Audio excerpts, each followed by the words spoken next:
Good morning, everybody, and welcome back to Blu-Roy Movies. I hope we're all doing well. It's Sunday, it's AM, can mean only one thing, time for the weekly watches. And this week we have 8 things to talk about, mainly on Blu-ray, 7 Blu-ray, 1 DVD. So let's crack on with it, shall we? First up, I started the week with The Taking of Pelham 123, a film by Tony Scott, who, for me, gone way too young. Was right up there with his brother Ridley for me. Wonderful director. Taking of Pelham 123. Denzel, brilliant in this.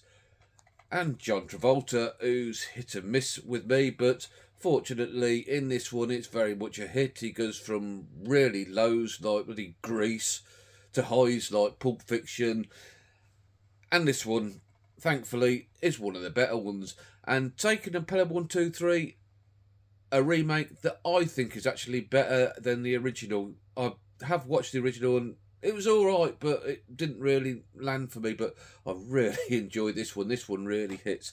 John Travolta is the leader of this gang of, I suppose they're not really terrorists, they're just after money. And they hijack a New York City subway train, and basically they're just after money, but they're really horrible gits. And John Travolta is the chief of the horrible gits, and Denzel, he works as like a train controller, and it's got a bit of history about him. He's like not a 100% straight character, because he's got this trial and investigation hanging over him where he's took a bribe, and when John Travolta starts demanding money, it's only Denzel that he'll deal with. And why wouldn't you? Because if Denzel was there, he would be the guy that you want to deal with. Yeah, just a really great action film that I really enjoy. I've seen it quite a few times. Yeah, brilliant stuff. Yeah, good Sunday morning watch. Next up for me, and the second film on a Sunday. Now, Spurs were playing Sunday tea time in the cup, and I needed a comfort watch. Yep, that's how bad Spurs are. I need a comfort watch before they play now. And that is a favourite of mine, The Glenn Miller Story, directed by Anthony Mann, starring Jimmy Stewart, who's brilliant in this.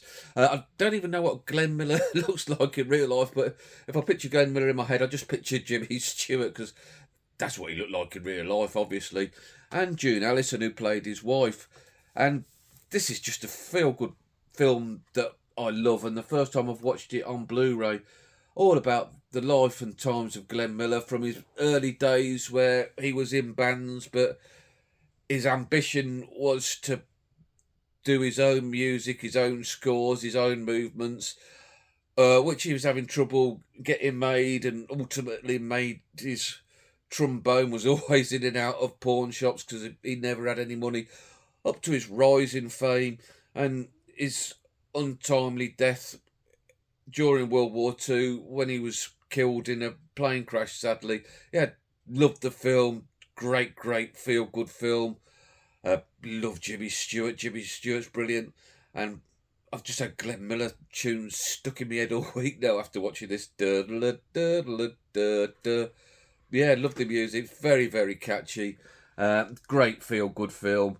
And, yeah, Spurs did ruin the mood, but I'm kind of used to that now. Yeah, Glenn Miller Story. Next up, Army of Darkness, starring Bruce Campbell. Now, I've seen Evil Dead 1 and Evil Dead 2, and I know they've got a lot of fans, but I wasn't really a fan of them. They just didn't hit for me. So I've never seen Army of Darkness before, and I saw it cheap somewhere. I can't remember whether it was CX, so I grabbed a copy and thought I'd finally watch it. This is about Bruce Campbell's character. He's in the cabin in the woods from Evil Dead 2, and somehow the book transfers him back to medieval times, and he's got to find his way back. And yeah, again, I thought this was crap. Not me at all. It was just far too cartoonish and stupid, and he was almost like Jim Carrey as Bruce Campbell's in this. And yeah, I know it's got a lot of fans. I was looking at the reviews on Letterboxd afterwards, and it's universally loved, but I thought it was terrible. I just didn't get on with it. There's one scene in it that I did like where the undead army are trying to get into the castle that they're defending. I do like castle films like that where they're trying to get into castles. Sieges, that's the word I was looking for desperately. So that is one scene of it, but not one I could see myself going back to anytime soon. Worst watch of the week easily for me this week, and not of the year because of the Videodrome box set, but yeah. You guys could have a go at me because I bet you like this, but no, it's pretty crap. And next up for the week, and a film I enjoyed infinitely more, was Runaway Train from 1980 something or other, directed by Andrei Konchevsky. Didn't he play for Man United in the 90s? I'm pretty sure Tim was speaking about this director the other day, and it rang a bell when he was talking about it.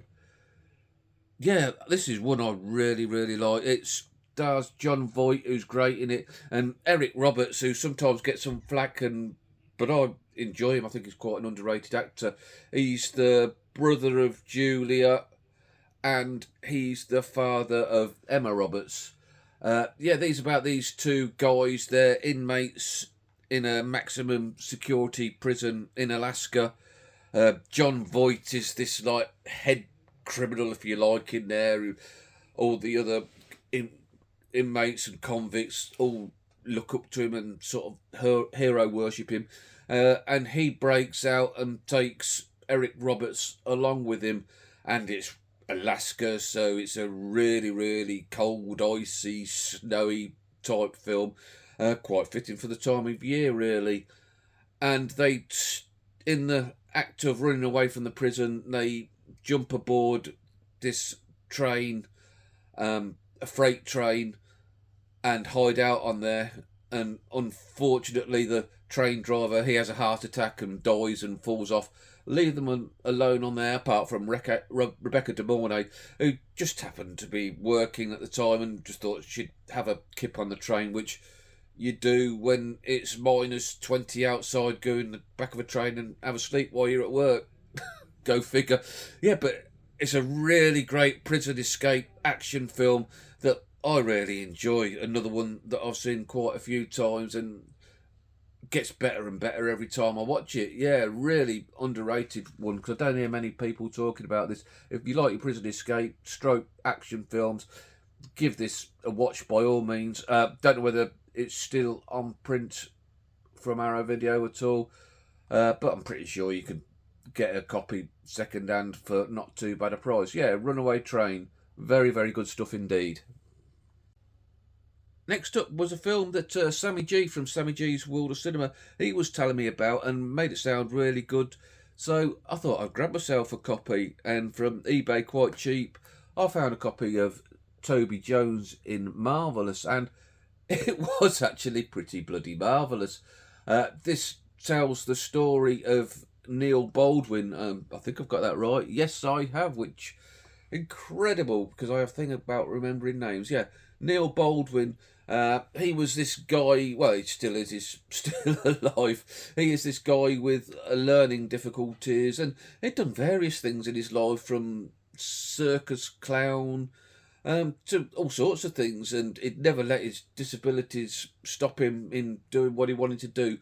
And Neil, he was a big supporter of Stoke City football team, and when they had Lou Macari announced him as their new manager, he met Lou Macari, and Lou Macari took a shine to him, and they become great friends, which ended up with him giving Neil a job as their kit man, to even playing for Stoke in a testimonial, which he was absolutely terrible at football.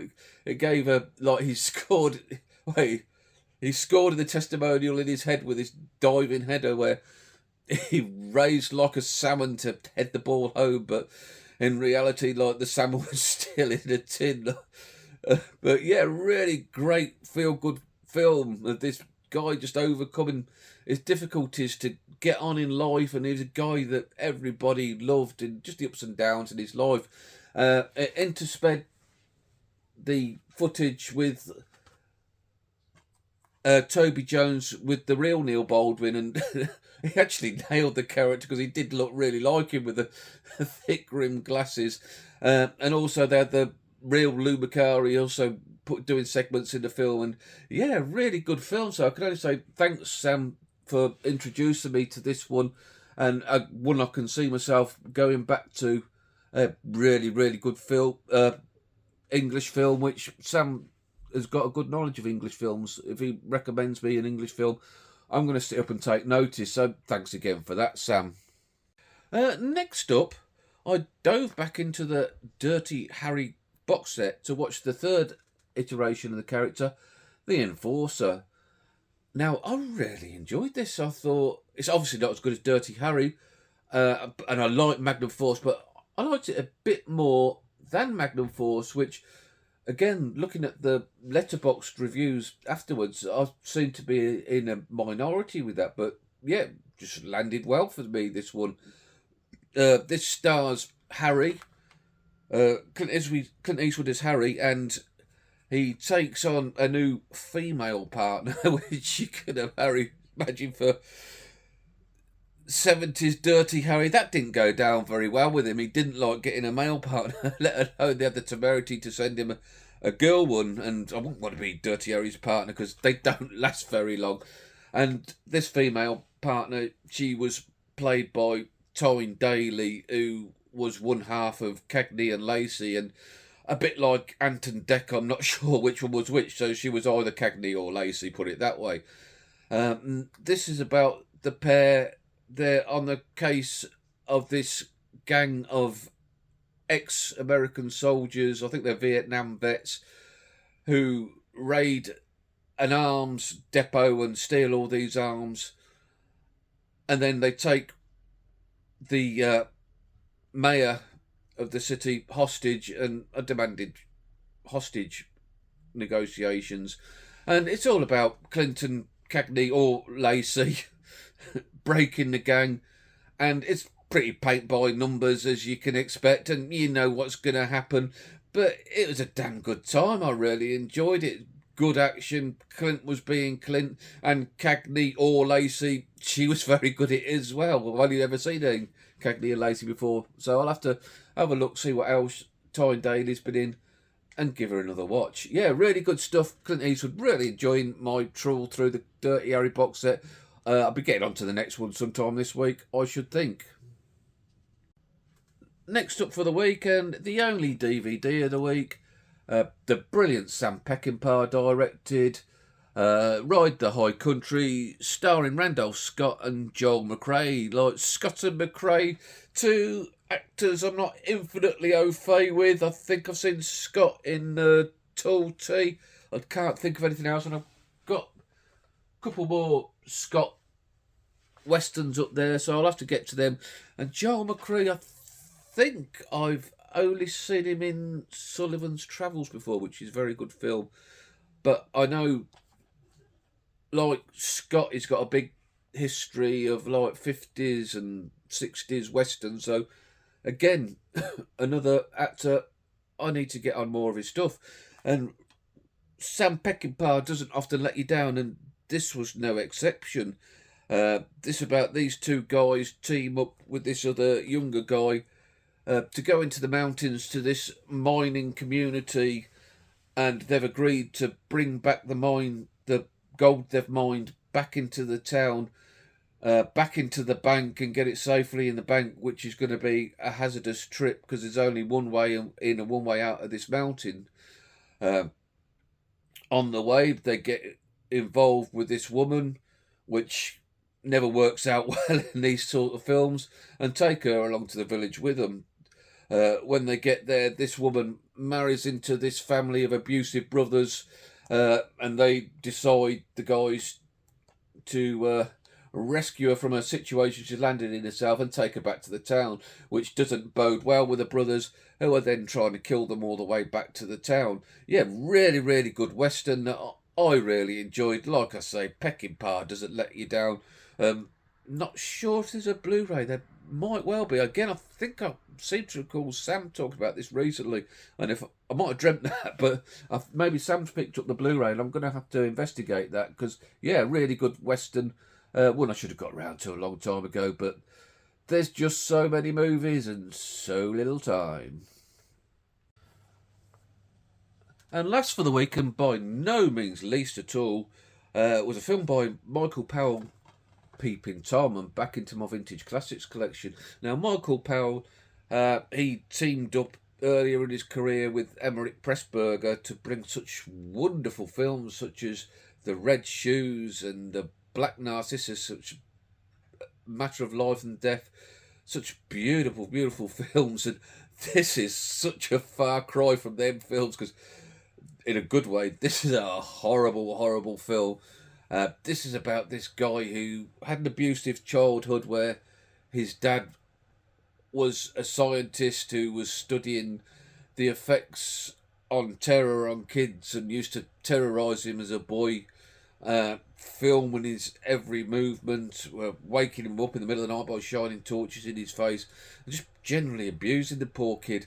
And he's carried this on into his adult life where he's got this fascination with filming everything, in making a documentary, and he's got this fascination about killing women and then filming the last looks on their faces as they're dying.